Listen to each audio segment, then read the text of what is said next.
नमस्कार दोस्तों, हमारे अपने YouTube channel Subhash Chandra success point first पर आप सभी दोस्तों का हार्दिक स्वागत है।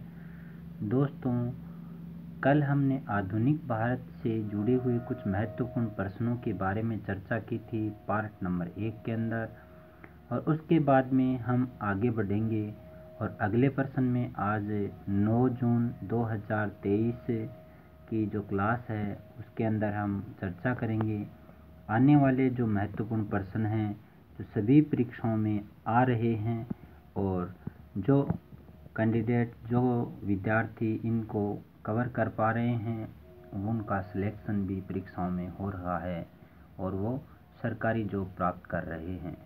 तो हम आज की क्लास में शुरू करते हैं। आज की क्लास का पहला प्रश्न। आज की क्लास का पहला प्रश्न है, आर्य समाज के संस्थापक कौन थे? ऑप्शन नंबर 1 है राजा राम मोहन राय, ऑप्शन नंबर 2 है स्वामी विवेकानंद, ऑप्शन नंबर 3 है दयानंद सरस्वती, ऑप्शन नंबर 4 है रामकृष्ण परमहंस। तो इस प्रश्न का सही उत्तर रहेगा ऑप्शन नंबर 3, दयानंद सरस्वती जी आर्य समाज के संस्थापक थे। नेक्स्ट प्रश्न है, वेदों की ओर लौटो का नारा देने वाले कौन है?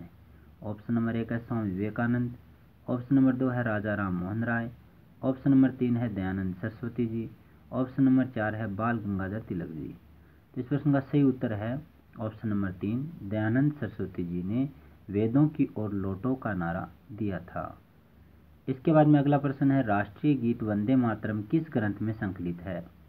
ऑप्शन नंबर 1 है रविंद्रनाथ टैगोर की गीतांजलि, ऑप्शन नंबर 2 है बंकिम चंद्र चटर्जी का आनंद मठ, ऑप्शन नंबर 3 है जयशंकर प्रसाद का कामायनी, और ऑप्शन नंबर 4 है फ्रीडम एट मिडनाइट। तो इस प्रश्न का सही उत्तर रहेगा ऑप्शन नंबर 2, बंकिम चंद्र चटर्जी का आनंद मठ है, जिसके अंदर राष्ट्रीय गीत वंदे मातरम लिखा हुआ है। इसके बाद में अगला प्रश्न है, किसने भारतीय कांग्रेस पर प्रार्थना, याचना तथा विरोध की राजनीति करने का आरोप लगाया था? ऑप्शन नंबर 1 है लाला लाजपत राय, ऑप्शन नंबर 2 है बिपिन चंद्र पाल, ऑप्शन नंबर 3 है सुभाष चंद्र बोस, और ऑप्शन नंबर 4 है बाल गंगाधर तिलक जी। तो इस प्रश्न का सही उत्तर रहेगा ऑप्शन नंबर 4, बाल गंगाधर तिलक जी ने भारतीय राष्ट्रीय कांग्रेस पर प्रार्थना, याचना तथा विरोध की राजनीति करने का आरोप लगाया था। नेक्स्ट प्रश्न है, निम्न में से कौन कैबिनेट मिशन 1946 का सदस्य नहीं था? ऑप्शन नंबर 1 है पेंथिक लॉरेंस, ऑप्शन नंबर 2 है स्टेफर्ड क्रिप्स, ऑप्शन नंबर 3 है लॉर्ड माउंटबेटन, और ऑप्शन नंबर 4 है एवी अलेक्जेंडर। तो इस प्रश्न का सही उत्तर रहेगा option number 3, Lord Mountbatten cabinet mission 1946 का सदस्य नहीं था।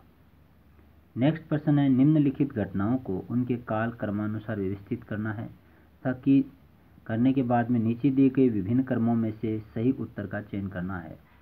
ऑप्शन नंबर 1 है प्रथम गोलमेज सम्मेलन, और इसके बाद में दूसरा है गांधी इरविन पैक्ट, तीसरा है पूना पैक्ट, और चौथा है सविनय अवज्ञा आंदोलन।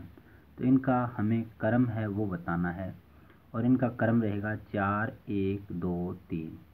4 सविनय अवज्ञा आंदोलन, 1 है प्रथम गोलमेज सम्मेलन, 2 है गांधी इरविन पैक्ट, और 3 है पूना पैक्ट। तो ये इनका क्रम रहेगा, और इस प्रश्न का सही उत्तर रहेगा ऑप्शन नंबर 2। इसके बाद में अगला प्रश्न है, भारत के विभाजन के लिए 3 जून 1947 की योजना को कहते हैं, क्या कहते हैं? 3 जून 1947 की योजना को, उसका नाम बताना है। ऑप्शन नंबर 1 है माउंटबेटन योजना, ऑप्शन नंबर 2 है क्रिप्स मिशन योजना, ऑप्शन नंबर 3 है कैबिनेट मिशन योजना, और ऑप्शन नंबर 4 है वेवेल योजना। तो इस प्रश्न का सही उत्तर रहेगा ऑप्शन नंबर 1, माउंटबेटन योजना। भारत के विभाजन के लिए 3 जून 1947 की जो योजना है उसका नाम माउंटबेटन योजना है। इसके बाद में अगला प्रश्न है, हंटर कमीशन ने किसके विकास पर विशेष जोर दिया था? ऑप्शन नंबर 1 है स्त्री शिक्षा, ऑप्शन नंबर 2 है विश्वविद्यालय शिक्षा, ऑप्शन नंबर 3 है प्राथमिक शिक्षा, और ऑप्शन नंबर 4 है उच्च शिक्षा। तो इस प्रश्न का सही उत्तर रहेगा ऑप्शन नंबर 3, प्राथमिक शिक्षा पर हंटर कमीशन ने सबसे ज़्यादा विशेष जोर देने का कार्य किया। नेक्स्ट प्रश्न है, सुमेलित कीजिए, समाचार पत्र दिए हुए हैं और संपादक का नाम दिया गया है। तो यहाँ पर ए में दे रखा है हिंदू, ब में दे रखा है न्यू इंडिया, स में दे रखा है मराठा और द में दे रखा है प्रताप। तो इसका जो क्रम है वो रहेगा ऑप्शन नंबर 4 CABD। तो सी रहेगा पहले का हिंदू, तो इसके हैं जी सुब्रमण्यम अय्यर। और उसके बाद में दूसरा है न्यू इंडिया, इसके जो संपादक हैं वो श्रीमती एनी बेसेंट हैं। और इसके बाद में है मराठा, मराठा के जो संपादक हैं वो बाल गंगाधर तिलक हैं। और प्रताप जो है समाचार पत्र, उसके जो संपादक हैं वो गणेश शंकर विद्यार्थी। और इनका नाम हम सब जानते हैं, वीर सावरकर का जो बचपन का नाम है वो गणेश शंकर विद्यार्थी के नाम से भी हम इनको जानते हैं। तो ये महत्वपूर्ण जानकारी है। वो आपको कैसी लग रही हैं, हमारी क्लास आपको कैसी लग रही है, ये आप ज़रूर बताएं। ये जो क्लास है वो आपको Subhash Chandra success point first YouTube channel के माध्यम से प्रदान की जा रही है। हमारा प्रयास है कि आप सभी अच्छे मार्क्स के साथ हर परीक्षा को फाइट करें। इसीलिए हम छोटे छोटे क्लास आप सभी के लिए बहुत ही महत्वपूर्ण क्लास लेकर आ रहे हैं। अगर आप हमारे YouTube चैनल पर नए हैं तो आप हमारे YouTube चैनल को लाइक करें, शेयर करें, सब्सक्राइब करना बिल्कुल नहीं भूलें। और जितने भी आपके पास ग्रुप हैं उन सभी ग्रुपों में शेयर करें, सभी को ज़रूर जोड़ें। शिक्षा रूपी जो यज्ञ है उसमें आप सभी आहुति दें और अपने आप को, अपने जीवन को बदलने के लिए लगातार हमारी क्लास हैं उनको रिवाइज करते रहें, पढ़ते रहें, साथ साथ जुड़े रहें। नेक्स्ट प्रश्न है, निम्नलिखित घटनाओं का सही क्रम ज्ञात कीजिए। यहाँ पे 1 नंबर दे रखा है जलियांवाला बाग नरसंहार, 2 नंबर दे रखा है रोल्ट एक्ट, 3 नंबर दे रखा है मॉन्टेग्यू चेम्सफोर्ड सुधार और 4 नंबर दे रखा है 1919 का कांग्रेस का अमृतसर अधिवेशन। तो इसका जो क्रम है वो सही रहेगा ऑप्शन नंबर 1 2 1 4 3।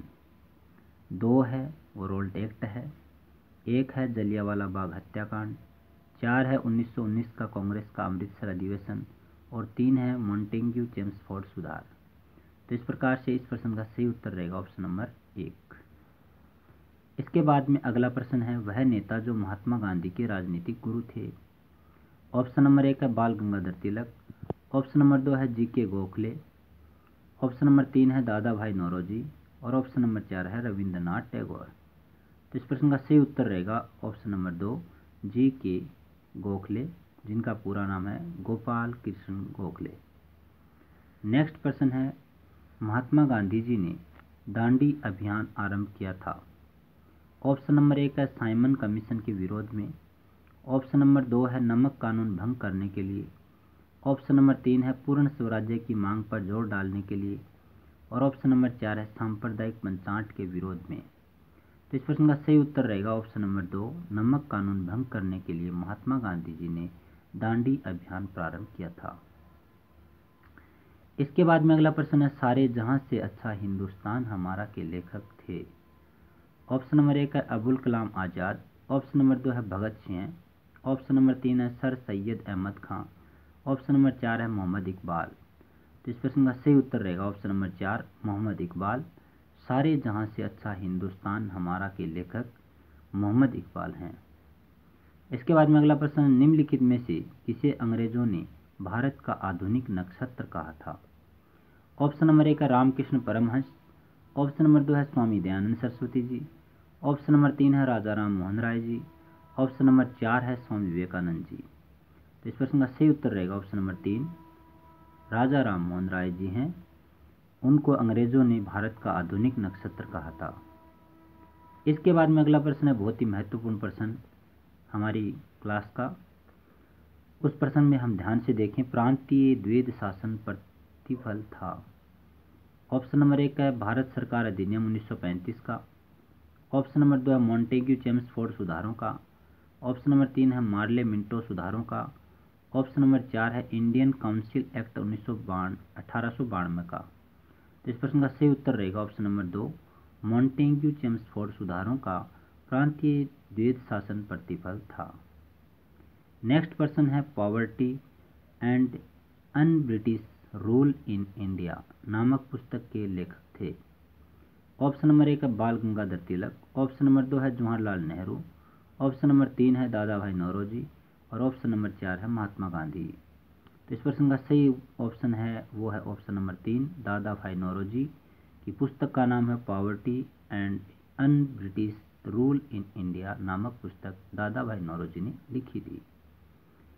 इसके बाद में अगला प्रश्न है 1905 के विभाजन के पश्चात बंगाल पुनः कब एक हुआ?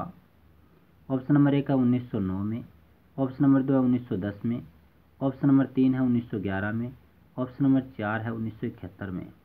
तो इस प्रश्न का सही उत्तर रहेगा ऑप्शन नंबर 3 1911 में। 1905 के विभाजन के पश्चात बंगाल पुनः एक हो गया था। इसके बाद में अगला प्रश्न है अंग्रेजी सरकार द्वारा काकोरी षड्यंत्र केस में फांसी पर चढ़ाया गया था?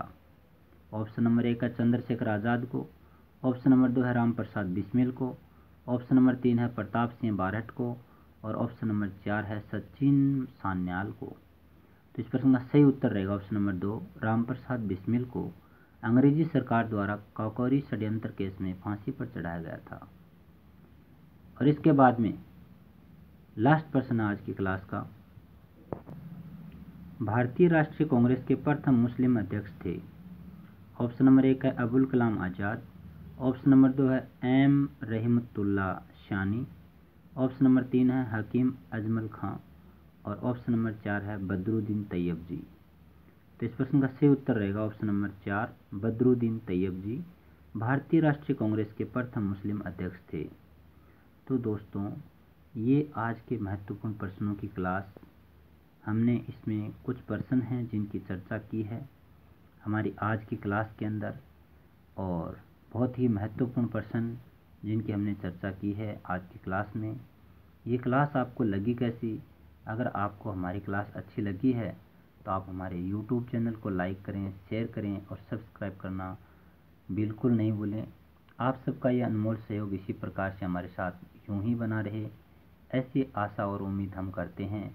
और हमेशा याद रखें, शिक्षा वह शेरनी का दूध है जो जितना पिएगा वो उतना निश्चित रूप से दहाड़ेगा।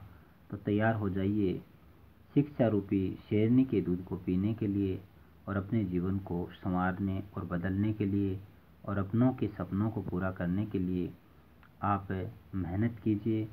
नींद चैन सब छोड़कर आप अपने जीवन को सफल बनाने के लिए जुड़ जाइए, क्योंकि आपका लक्ष्य है वो सबसे बड़ा होना चाहिए।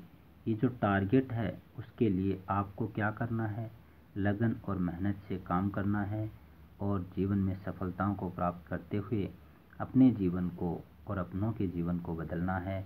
निश्चित रूप से आपके जीवन में बदलाव आएगा अगर आप इसी प्रकार से मेहनत में लगे रहे और जुड़े रहे, तन मन धन से अर्पण करके और माँ सरस्वती का ध्यान करते हुए आप निश्चित रूप से सफल हो जाएंगे। पढ़ते